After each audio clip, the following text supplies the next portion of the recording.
My name's Sarah, and if you told me 5 years ago that I'd be in the middle of a tech startup whirlwind with Alex, of all people, I'd have laughed in your face. Alex and I met in college, in one of those highfalutin business courses where everyone thinks they're the next big thing. From the get-go, Alex and I were at each other's throats, competing for grades, internships, you name it. Think you can beat my presentation, Sarah?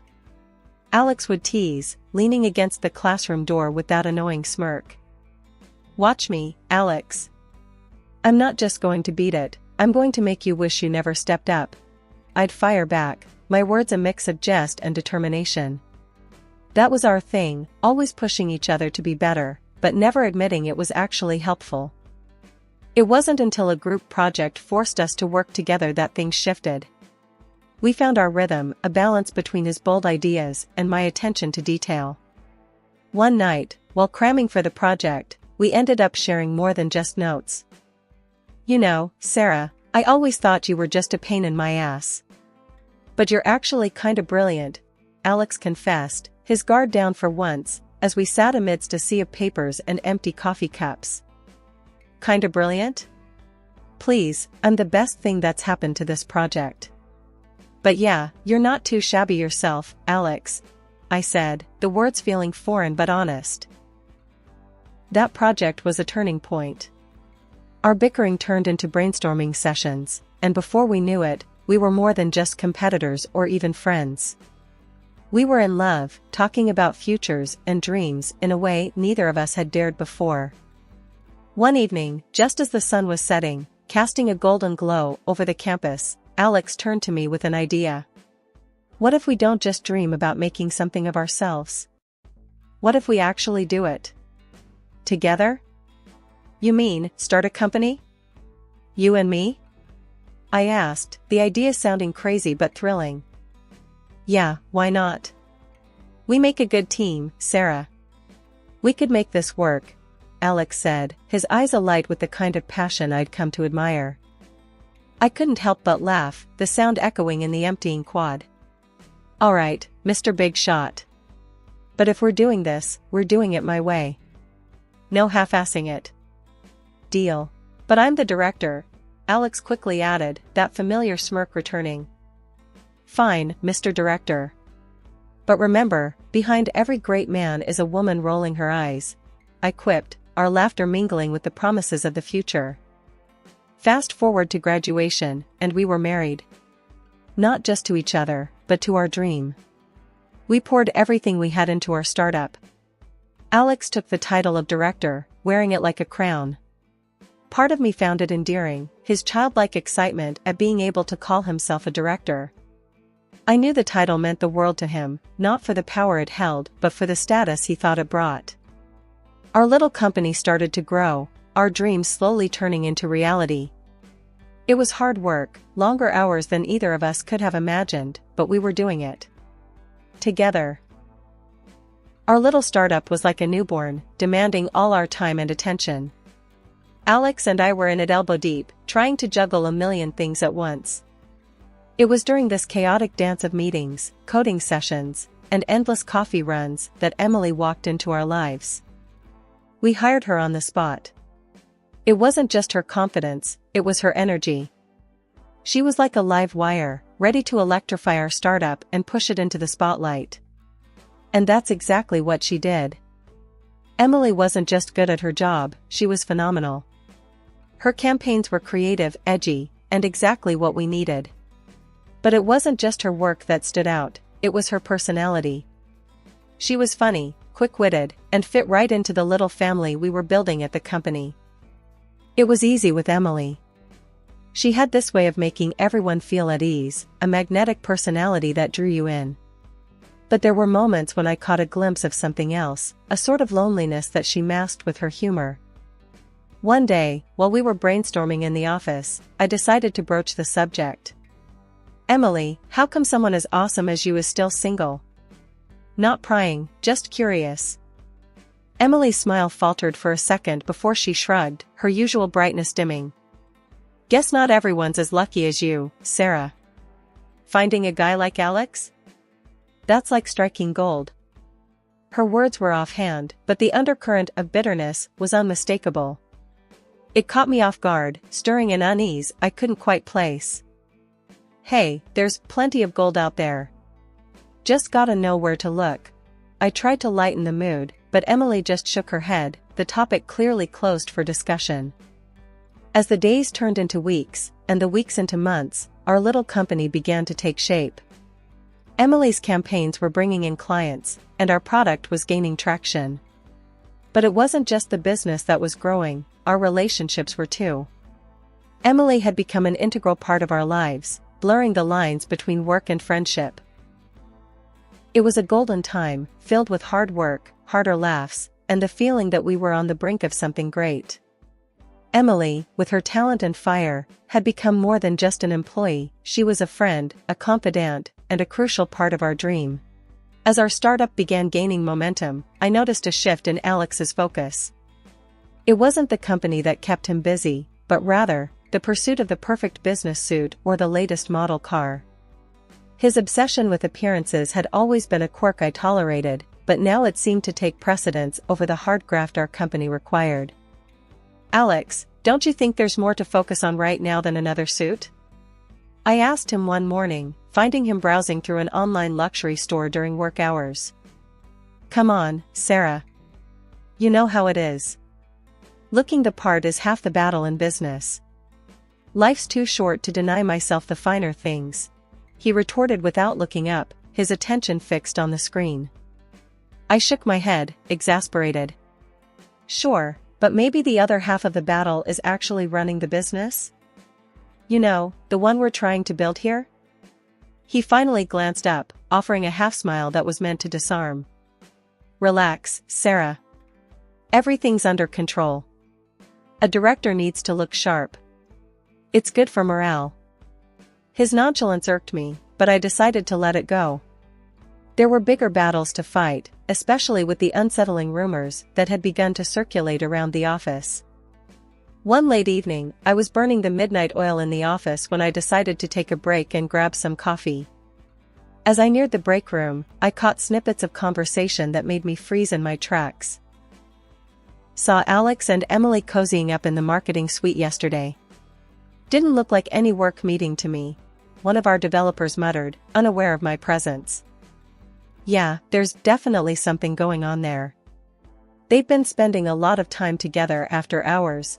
Another chimed in, their tone laced with gossip. I felt a lump form in my throat. My initial instinct was to brush it off as baseless office chatter, but the seed of doubt was planted. With a heavy heart and a mind swirling with questions, I retreated back to my office, the coffee forgotten. The next day, I decided to confront Alex.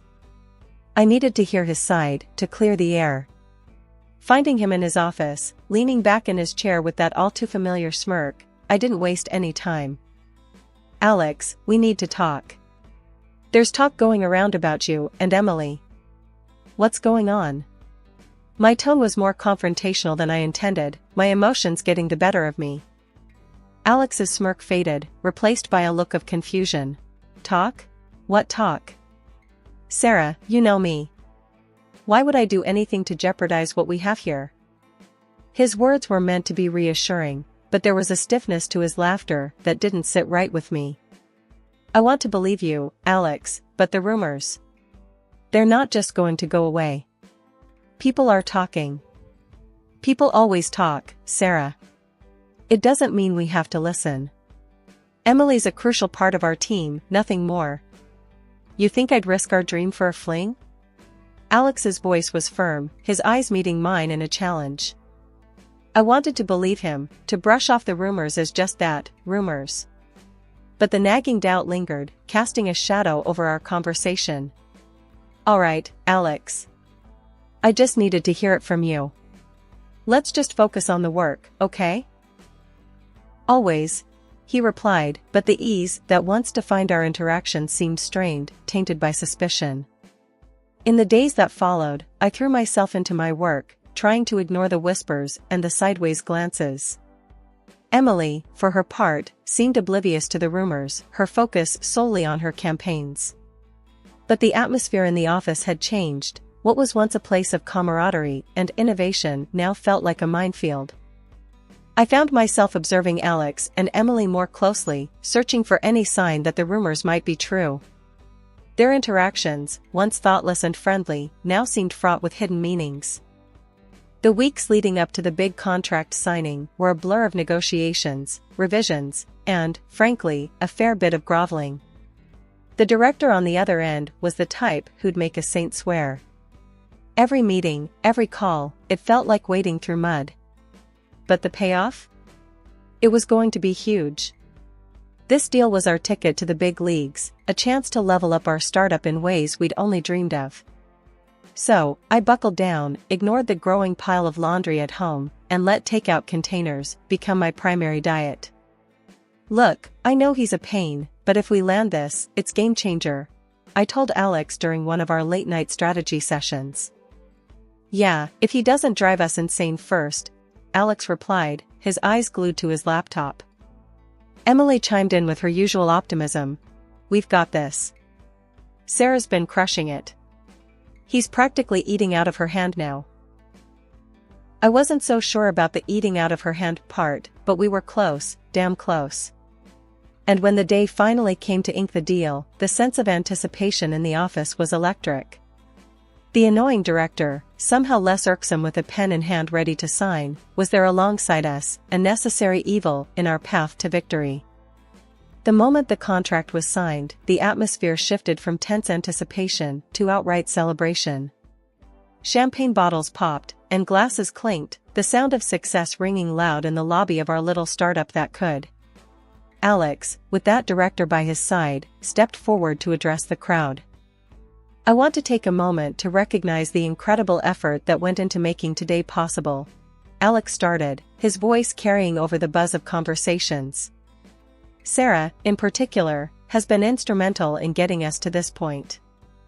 There was applause, a few cheers, and I allowed myself a small smile. Maybe all the stress was worth it after all. But then Alex's smile turned into something I couldn't read, a mix of smugness and something colder. Which is why it's even harder to announce that as of today, Sarah will no longer be with us. The room fell silent, the kind of silence that sucks the air right out of you. What are you talking about, Alex? I managed, my voice sounding foreign to my own ears. As the director of this company, I've made the decision to let Sarah go. We're moving in a new direction, and it's a decision I've not made lightly, Alex continued, his eyes avoiding mine. The confusion was palpable, the shock of his words echoing off the walls. My heart hammered against my ribs, a mix of disbelief and rising fury taking hold. You can't be serious. After everything, you're firing me? From my own company? My voice was rising, the outrage clear. The room spun, faces blending into a mosaic of shock and sympathy. This wasn't how it was supposed to go. This deal was meant to be our triumph, not my downfall. Everyone's eyes were on us, shock painted on every face. But Alex wasn't done. With a coldness I'd never seen in him, he added. And, there's more. I'm filing for divorce, Sarah. This has been a long time coming. Before I could even process the words, Emily, the so-called friend and our advertising executive, stood up and wrapped her arms around Alex. Her laughter sliced through the silence, a sound so out of place it felt surreal. I've known Alex way before you did, sweetie. Emily gloated, her eyes locked on mine, filled with a triumph I couldn't comprehend. All this, your little dream company, was just part of our plan. You were just a stepping stone. The room spun. This was a nightmare. You planned this? My voice was barely a whisper, my mind struggling to piece together the betrayal. Alex shrugged, a smirk playing on his lips. Business is business, Sarah.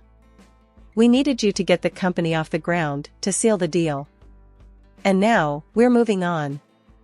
The betrayal stung, a physical pain in my chest. I stood up, my chair scraping loudly against the floor. The eyes of our employees, once filled with respect and camaraderie, now showed anger and disbelief. I can't believe you, was all I managed to say before turning to leave, my vision blurred by tears. But then, something unexpected happened. One by one, our team stood up. "We're with you, Sarah," Mark, one of our developers, said firmly. "We don't want any part of this betrayal." "Yeah, count us out," another joined in. "We signed up to work with you, not them." Their words, their solidarity, gave me strength. I wasn't alone. As we all walked out together, Alex's voice echoed in the now empty lobby, calling out in a futile attempt to make them stay. In the end, it was just Alex and Emily left standing in the lobby of the company I built. Their victory was hollow, their future uncertain. We gathered in my small living room, a makeshift war room, surrounded by whiteboards and laptops. The air was thick with the smell of coffee and the buzz of ideas bouncing off the walls. "Okay, team, we're at square one again, but that's not going to stop us," I started, my voice firm, trying to project confidence I was still mustering up. "We've got the talent, the drive, and most importantly, we've got each other." Mark, ever the pragmatist, was the first to speak up. "Right, we've got heart, but we also need a solid plan. What's our angle? What are we bringing to the table that's different this time?" Lisa, who had always been the creative spark, jumped in. "We need to innovate. Remember those ideas we thought were too out there?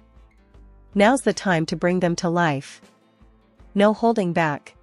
The room nodded in agreement, the energy shifting from uncertainty to excitement. It was clear we were all in, ready to take risks we'd previously shied away from. "And what about Alex and Emily?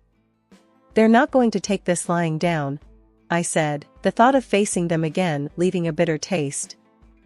"We focus on us, not them," Mark said firmly. "We build something so good they won't be able to touch us. Let them play their games. We're here to win." The room erupted into a chorus of agreement, the resolve in each voice stronger than any doubt or fear. "We need a name," Lisa suddenly said, a smile spreading across her face. "Something that tells the world we're not just back, but better than ever."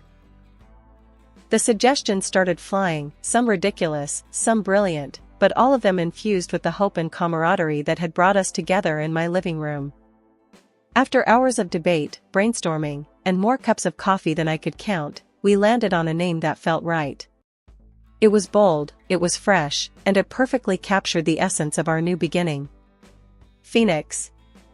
With our mission clear and our spirits high, we ended the meeting with a sense of purpose.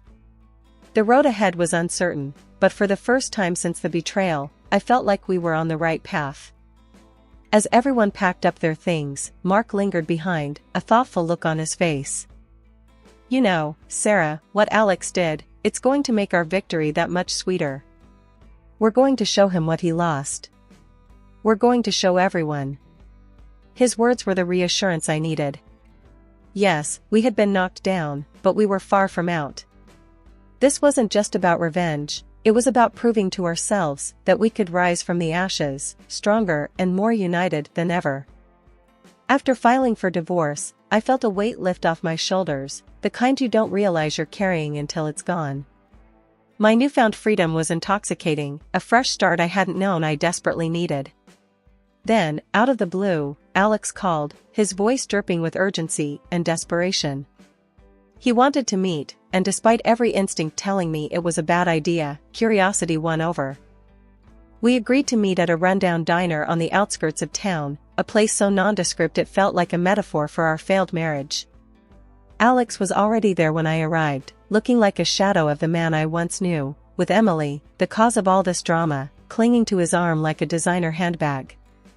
"Sarah, thank you for coming," Alex began, trying to muster a semblance of dignity. We're in a bit of a bind."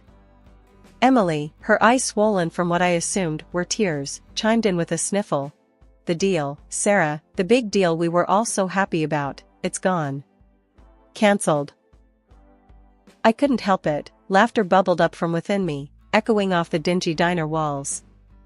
"Oh, let me guess, the contract that anyone could cancel within 14 days? That one?"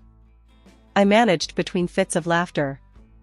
Their faces were a mix of shock and embarrassment. "How did you?" Alex stammered, unable to finish. The director, the one you found so annoying? Turns out he has a thing against working with backstabbers, I said, my grin widening. The look of defeat on their faces was almost enough to make me feel sorry for them. Almost. Then, Alex, ever the opportunist, tried to salvage what little he could from the wreckage. Sarah, where did you get the funds for your new venture? Legally, I'm entitled to half, he said, desperation seeping through his feigned confidence. The audacity of the man was almost impressive. I laughed, harder this time, the sound bitter. Alex, dear, I've been making money long before you decided playing director suited you. I was a genius when you met me, and I'll be a genius long after you're just a footnote in my success story. Their faces were a picture of realization, the truth finally dawning on them that they had underestimated me at every turn. Standing up, ready to leave this chapter of my life behind, I looked them both in the eye. Good luck, you too. Something tells me you're going to need it far more than I ever will. As I walked out of the diner, the sun broke through the clouds, bathing the world in a warm, golden light. It felt symbolic, a sign that despite everything, I was on the right path. In the days that followed, I threw myself into my work, my new company, becoming a beacon of hope and ambition. The team and I worked day and night, our shared vision fueling us forward. Meetings with investors, late-night brainstorming sessions, and the relentless pursuit of innovation became my new normal. Each small victory was a testament to our resilience, a middle finger to those who had tried to bring us down. One evening, as we celebrated landing a major client, the team gathered around, beers in hand, the mood light and triumphant. Mark, ever the voice of reason, raised his glass. To Sarah, the toughest boss I've ever had the pleasure of working for. You showed us what it means to rise from the ashes. The team cheered, their support and belief in me more valuable than any deal or contract. Yeah, and to think, Alex and Emily thought they could take you down, Lisa added, laughter in her voice. I smiled, my heart full. Let them think what they want. We're here, we're succeeding, and that's the best revenge we could ever have. After everything that went down, I did the only thing I knew how. I built something new from the ground up. My new company wasn't just a rebound, it was a phoenix rising from the ashes, stronger and more vibrant than anything before. And the best part? My loyal crew was right there with me, every step of the way. We even managed to lock down a deal with the same partner company that bailed on Alex and Emily, proving that integrity and hard work do pay off. One day, as we were wrapping up a team meeting in our new, buzzing office space, Mark couldn't help but bring up the latest gossip that had been making rounds. So, have you guys heard? Alex and Emily's venture tanked. They're drowning in debt. Lisa, always the one to find a silver lining, added with a smirk. Guess they learned the hard way that you can't build something lasting on lies and betrayal. I leaned back in my chair, the corners of my mouth turning up. Well, it's a tough lesson, but it looks like karma doesn't take shortcuts. The room filled with nods and murmurs of agreement. It was true, we'd come out on the other side of adversity, not just surviving, but thriving. Alright, team, let's keep our eyes on the prize. We've got a lot to do, and I'm damn proud of what we've achieved. But this is just the beginning, I said, standing up, feeling the energy of the room lift even higher. As the team dispersed back to their desks, filled with a renewed sense of purpose, I couldn't help but reflect on the journey. Starting over wasn't just about proving Alex and Emily wrong, it was about proving to ourselves that we could overcome anything. Later, as I was getting ready to leave for the day, Mark caught up with me by the elevator. You know, Sarah, seeing Alex and Emily's downfall doesn't give me as much satisfaction as seeing what we've built here. This is real success. I smiled, looking back at the office where our team was hard at work, laughter and light filling the space. You're right, Mark. This is what success looks like. Not the failure of others, but the triumph of our own spirit. Stepping into the elevator, I hit the button for the ground floor. As the doors closed, I felt a sense of accomplishment wash over me. My new company was more than just a business, It was a testament to resilience, to the power of starting over, no matter the odds. And as for Alex and Emily? Well, their fate was a stark reminder that shortcuts and deceit never lead to lasting success. The real victory was here, in the hard work, the late nights, and the unbreakable bond of a team that had weathered the storm together. I've been sleeping with your best friend. Asher's words cut through me like a knife, shattering the illusion of our perfect life together. I stare at him, my heart pounding in my chest as the weight of his confession settles over me. 5 years of marriage, countless memories, and a friendship I cherished above all else, all tainted by this single moment of betrayal. Natalie, my closest confidant, the person I trusted with my deepest secrets, had been lying to me for God knows how long. Asher's face is a mask of cold indifference as he watches me process his words. I want a divorce, Evelyn. It's over. Anger, hot and fierce, surges through my veins. How could you do this to me? To us? We had a life together, Asher. We had plans, dreams. He scoffs, shaking his head. Plans, dreams. You've been so focused on your career, Evelyn, that you've forgotten what it means to be a wife. I needed more than a roommate who occasionally shares my bed. His words sting, but I refuse to let him see how deeply they cut. And Natalie? How long has this been going on behind my back? Asher has the decency to look away, a flicker of shame crossing his features. A year. It started as a friendship, but it grew into something more. Something real. I laugh, a harsh, bitter sound that echoes in the stillness of our living room. Real? You call sneaking around, lying to your wife, and betraying your vows real? What about our marriage, Asher? Was that not real enough for you? He sighs, running a hand through his hair. I didn't plan for this to happen, Evelyn. But Natalie, she understands me in a way you never could. She supports my dreams, my ambitions. She doesn't make me feel guilty for wanting more out of life. And that's worth throwing away everything we've built together? Our home, our future? I can feel the hot sting of tears behind my eyes, but I blink them back, refusing to let him see me crumble. Asher looks at me, his expression a mix of pity and resignation. I'm sorry, Evelyn, but I can't live a lie anymore. I want a divorce, and I'm going to start a new life with Natalie. The finality in his words hits me like a physical blow. In an instant, my world has been turned upside down. Everything I thought I knew, revealed as nothing more than a carefully constructed facade. As Asher turns to leave, I call out, my voice trembling with barely contained rage. This isn't over, Asher. I won't let you walk away from our marriage without a fight. You and Natalie will pay for what you've done. He pauses, his hand on the doorknob, and looks back at me. Do what you need to do, Evelyn, but it won't change the fact that I've made my choice. I'm sorry it had to end this way. With that, he's gone, the door closing behind him with a soft click. I sink to the floor, my legs no longer able to support me, as the tears I've been holding back finally break free. In the silence of our once shared home, I make a vow to myself. I will uncover the truth behind their betrayal, and I will make them regret the day they chose to deceive me. I confront Asher, my anger simmering just beneath the surface. You blame me for your infidelity? How dare you, Asher? We both had demanding careers, but I never once considered betraying our vows. Asher's eyes narrow, his voice dripping with condescension. You were always too busy, Evelyn, too focused on your own success to notice that our marriage was crumbling. Natalie was there for me when you weren't. I supported your career, your ambitions. We made decisions together, Asher. We agreed to wait on starting a family until we were both ready. My voice rises, frustration and hurt bleeding into every word. A cruel smile plays on Asher's lips. Well, I'm ready now. Natalie's pregnant, and I'm going to marry her. We're going to have the family I always wanted, the family you were too selfish to give me. His words hit me like a punch to the gut, stealing the air from my lungs. Pregnant? You got her pregnant while we were still married?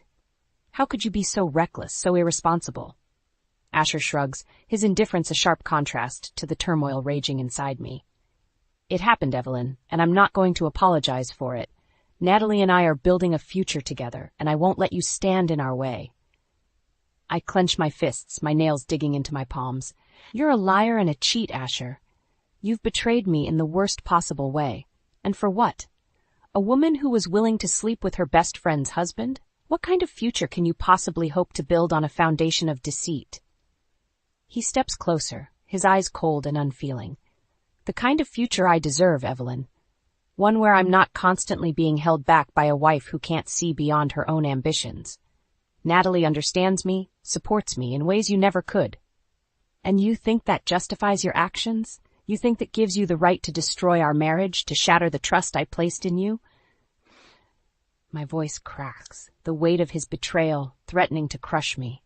Asher's face hardens, his words laced with venom. I'm done living a lie, Evelyn. I'm done pretending to be happy in a marriage that's been dead for years. You can have your divorce, but don't expect me to go down without a fight. I'll make sure you regret ever trying to stand in the way of my happiness. Happiness? I laugh, a bitter, broken sound. You think you'll find happiness with a woman who betrays her best friend? You're delusional, Asher, and I promise you this. I will uncover every lie, every secret, every dirty little detail of your affair. I'll make sure the world sees you for the monster you really are. He smirks, unfazed by my threats. Do your worst, Evelyn. But remember, I'm not the only one with secrets. You're not as perfect as you'd like everyone to believe. With that, he turns and walks away, leaving me standing alone in the ruins of our once happy life. I watch him go, my heart hardening with each step he takes. I will not let him win. I will not let him destroy me. I will fight back with every ounce of strength I possess, and I will make sure he pays for his betrayal.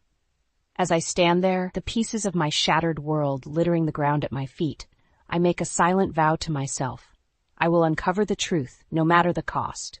I will expose Asher and Natalie for the liars they are, and I will rebuild my life on my own terms. The price of their deception will be high, and I will make sure they pay it in full. I sit across from the private investigator, his face a mask of professional detachment, as he slides a manila envelope across the table.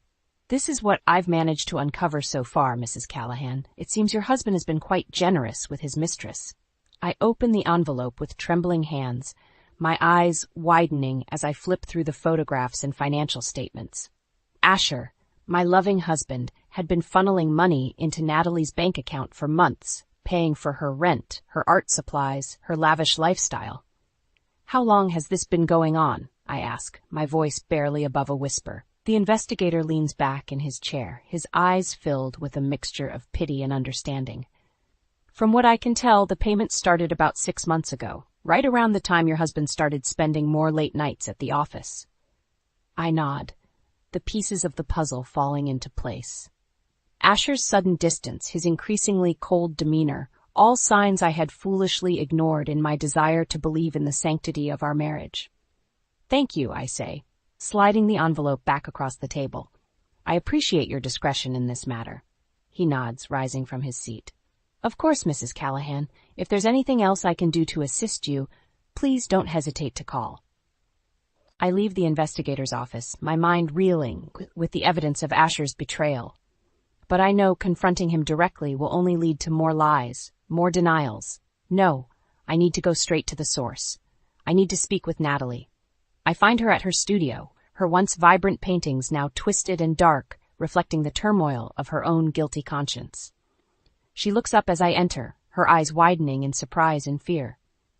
Evelyn, what are you doing here? She asks, her voice trembling. I hold up the envelope, my eyes hard and unforgiving. I know about the money, Natalie. I know Asher's been supporting you, paying for your life while he was still married to me. She pales, her hands twisting nervously in front of her. I can't explain, Evelyn. It's not what you think. Really? I laugh, a harsh, bitter sound, because it looks like my husband has been having an affair with my best friend, all while lying to my face and pretending to be the perfect, devoted spouse. Natalie's eyes fill with tears, her voice breaking as she speaks. He promised me, Evelyn. He said he was going to leave you, that we were going to start a life together. He said he loved me. I shake my head, my heart hardening with each word she speaks. And you believed him? You thought he would actually leave his wife, his successful career, for a struggling artist who can't even support herself? She flinches at my words, her shoulders sagging in defeat. I know it was wrong, Evelyn. I never meant to hurt you. But Asher, he made me feel special, wanted. He said he needed me in ways you could never understand. Needed you? I scoff, my anger rising with each passing moment. He needed a mistress, Natalie, someone to stroke his ego and make him feel like a man, but he never intended to leave me. He never intended to start a family with you. Her eyes widen, her hand instinctively going to her stomach. But the baby, he said he wanted this child, that we were going to be a family. I laugh, a sound devoid of any humor. Asher doesn't want children, Natalie. He made that clear to me from the start. He only wants what he can't have, and once he gets it, he loses interest. You're nothing more than a conquest to him, a way to prove his own virility. She crumples then, her sobs echoing off the walls of the studio. I watch her, feeling a twisted sense of satisfaction in her pain. She brought this upon herself, and now she must face the consequences. I hope it was worth it, Natalie, I say, my voice cold and unfeeling. I hope the price of your betrayal was worth the momentary thrill of being Asher's mistress. Because now, you'll have to live with the knowledge that you destroyed our friendship, our trust, for a man who never truly loved you. With that, I turn and walk away, leaving her to drown in her own tears and regrets. I have the evidence I need, the proof of Asher's lies and deceit, and I will use it to make sure he pays for every moment of pain he has caused me. I step into the sleek, modern office of Liam Hastings, the renowned divorce attorney known for his ruthless tactics and unparalleled success rate. He rises from behind his desk, his hand outstretched in greeting. "Mrs. Callahan, a pleasure to meet you," he says, his voice smooth and confident. "I've heard great things about your work as a lawyer. It's a shame we're meeting under such unfortunate circumstances." I take his hand, my grip firm and unyielding.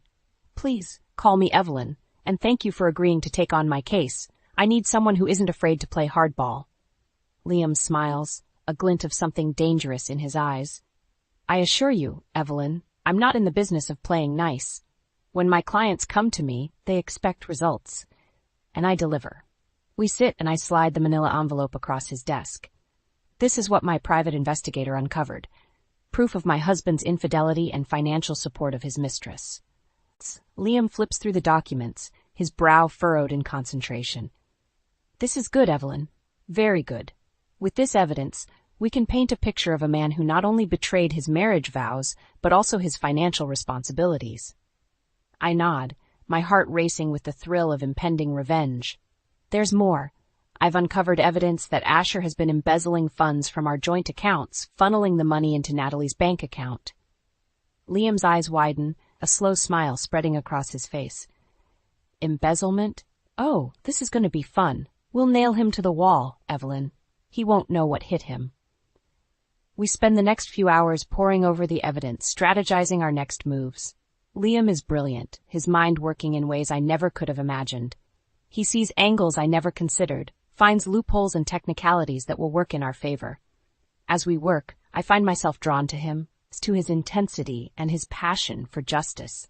He understands the pain of betrayal, the anger that comes with being wronged by someone you trusted, and in that understanding I find a kindred spirit. "You know, Evelyn," he says, leaning back in his chair, "I've seen a lot of cases like yours over the years. Spouses who cheat, who lie, who think they can get away with anything. But you're different. You're a fighter. You're not going to let him win." I smile, feeling a warmth spread through my chest at his words. Damn right, I'm not. Asher thinks he can just walk away, start a new life with his mistress, and leave me to pick up the pieces. But he has no idea what's coming for him. Liam reaches across the desk, his hand covering mine. "We'll make him pay, Evelyn. Together. He'll regret the day he ever thought he could betray you and get away with it." I look into his eyes, seeing the fire and determination that mirrors my own. In that moment, I know I've found more than just a lawyer. I've found a partner, someone who will stand by my side and fight for what's right. "Let's do this," I say, my voice steady and strong. "Let's take him down." Liam grins, a wicked gleam in his eye. "With pleasure, Evelyn, with pleasure." As we continue to work, the hours ticking by in a blur of strategy and planning, I feel a sense of power coursing through my veins. Asher thought he could break me, thought he could shatter my world and leave me helpless. But he underestimated me. He underestimated the depths of my rage, the strength of my resolve. And now, with Liam by my side, I will make him pay for every lie, every betrayal, every moment of pain he has inflicted upon me. The price of his deception will be high, and I will collect every penny. I stand before Asher, my eyes blazing with the fury of 1,000 suns. In my hands, I clutch the evidence of his deceit. It's the proof of his betrayal. He looks at me, his face a mask of arrogance and disdain. "What do you want, Evelyn?" he sneers, his voice dripping with contempt. "I thought I made myself clear. We're done. I'm starting a new life with Natalie." I laugh, a cold, mirthless sound that echoes through the room. "Oh, you're done, all right, Asher, but not in the way you think." I toss the papers onto the table between us, watching as his eyes widen in recognition. "You thought you could hide your lies, your embezzlement, your sordid little affair, but you were wrong. I have proof of everything, Asher, every penny you stole, every promise you broke." He reaches for the papers, his hands trembling. This is nonsense, Evelyn. You can't prove anything." "Can't I?" I smirk, reveling in his discomfort. "I have bank statements, credit card receipts, emails, and text messages. I have a private investigator who has been tracking your every move, and I have a team of lawyers who are ready to take you down." Asher's face pales, his bravado crumbling before my eyes. "What do you want, Evelyn? Money? The house? I'll give you whatever you want, just don't do this." I lean forward, my eyes locked on his. "What I want, Asher, is justice. I want you to pay for what you've done, for the pain you've caused. I want you to suffer, just like I have suffered." He shakes his head, his voice desperate. "Please, Evelyn, think about what you're doing. Think about our marriage, our life together." "Our marriage?" I scoff, my anger rising with each passing second. "You destroyed our marriage the moment you decided to stick your dick in my best friend. You threw away our life together the moment you chose her over me." Asher's eyes narrow, his voice growing cold. "You're making a mistake, Evelyn. If you go through with this, I'll make sure you regret it. I'll drag your name through the mud. I'll make sure everyone knows what a vindictive bitch you really are." I laugh, a sound full of bitter triumph. "Go ahead, Asher. Do your worst. But know this. I have the truth on my side. I have the evidence of your lies and your betrayal. And I will use it to destroy you, just like you destroyed me." He stares at me, his eyes full of hatred and fear. "You'll never win, Evelyn. I'll fight you every step of the way." I smile, a cold, cruel twist of my lips. "Bring it on, Asher. I'm ready for war." With that, I turn and walk away, my head held high. I feel a sense of power coursing through my veins, a sense of purpose that I haven't felt in years. Asher thought he could break me, thought he could shatter my world and leave me helpless. But he was wrong. I am stronger than he ever imagined, and I will not rest until he has paid for his crimes. I will not rest until he has felt the full of my vengeance. As I step out into the bright sunlight, I feel a sense of hope blooming in my chest. I have a long road ahead of me, a battle that will test me in ways I never imagined. But I am ready. I am ready to fight, to claw my way back from the brink of despair and emerge victorious. Asher and Natalie may have started this war, but I will be the one to finish it. And when the dust settles, they will know the true price of their deception. The shrill ring of my phone pierces the silence of my apartment. I glance at the screen, my heart skipping a beat as I see Natalie's name flashing across the display. I hesitate for a moment, wondering what fresh hell she has in store for me, before answering with a curt, "What do you want?" "Evelyn, please," she sobs, her voice thick with tears. "I need your help. The baby, she's not Asher's." I feel a rush of vindictive pleasure at her words, a sense of poetic justice that leaves me breathless. Well, I purr, my voice dripping with malice. "It seems the tables have turned, haven't they, Natalie?" She's quiet for a moment, her sniffles the only sound on the line. "I know I don't deserve your help, Evelyn. I know what I did was unforgivable, but please, I have nowhere else to turn. Asher, he abandoned us. He said he wants nothing to do with me or the baby." I lean back in my chair, a slow smile spreading across my face. "And why should I help you, Natalie? After everything you've done, after all the pain you've caused, why should I lift a finger to help you?" "Because I have information," she whispers, her voice trembling. "Information that could help you destroy Asher. I'll tell you everything, Evelyn. Every dirty secret, every lie he's ever told. Just please, help me. Help my baby." I'm silent for a long moment, weighing my options. On the one hand, the thought of helping Natalie, of showing her even an ounce of mercy, makes my stomach churn with disgust. But on the other hand, the promise of more ammunition against Asher, of more weapons to use in my war against him, is too tempting to resist. Fine, I say, my voice cold and hard. I'll help you, Natalie, but not for you, for your child, and in exchange you'll give me everything you have on Asher, every last scrap of dirt, every skeleton in his closet. Do we have a deal? She's quiet for a moment, her breathing ragged. Yes, she whispers, her voice barely audible. We have a deal. I hang up the phone, my mind racing with the possibilities. With Natalie's testimony, with the evidence she can provide, I can bring Asher to his knees. I can make him pay for every moment of pain he's caused, every lie he's ever told. But first, I need to make sure Natalie holds up her end of the bargain. I need to make sure she's truly on my side, that she's not just using me for her own gain. I pick up the phone again, dialing Liam's number. He answers on the first ring, his voice warm and comforting. Evelyn, what's up? Natalie called, I say, my voice steady and strong. She wants my help. Says the baby isn't Asher's and he's abandoned them. Liam is quiet for a moment, his mind working through the implications. This could be big, Evelyn. If Natalie's telling the truth, if she has evidence against Asher, it could be the final nail in his coffin. I know, I say, my heart racing with the thrill of impending victory. But I need to make sure she's not playing me. I need to make sure she's truly on our side. Leave that to me, Liam says, his voice full of confidence. I'll dig into her background, make sure she's not hiding anything, and if she is, we'll use it against her. We'll make sure she has no choice but to cooperate. I smile, feeling a rush of gratitude for Liam's unwavering support. Thank you, Liam. I don't know what I'd do without you. You'll never have to find out, he says, his voice soft and tender. I'm here for you, Evelyn, always. As I hang up the phone, I feel a sense of hope blooming in my chest. With Natalie's testimony, with Liam by my side, I can finally bring Asher to justice. I can finally make him pay for every moment of pain he's caused. And when the dust settles, when the war is won, I will emerge victorious. I will emerge stronger, wiser, and more powerful than ever before. Liam and I sit side by side, poring over the evidence we've gathered against Asher.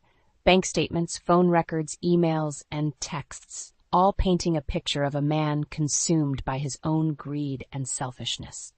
This is good, Evelyn, Liam says, his eyes sparkling with excitement. With Natalie's testimony and the evidence we've uncovered, we can bring Asher down. We can expose him for the fraud he really is. I nod, my heart racing with the thrill of impending victory. I want to see him suffer, Liam. I want to see him lose everything, just like he made me lose everything. Liam takes my hand, his touch warm and comforting. We'll make sure he pays, Evelyn. We'll make sure he never hurts anyone else ever again. We work tirelessly, building our case against Asher.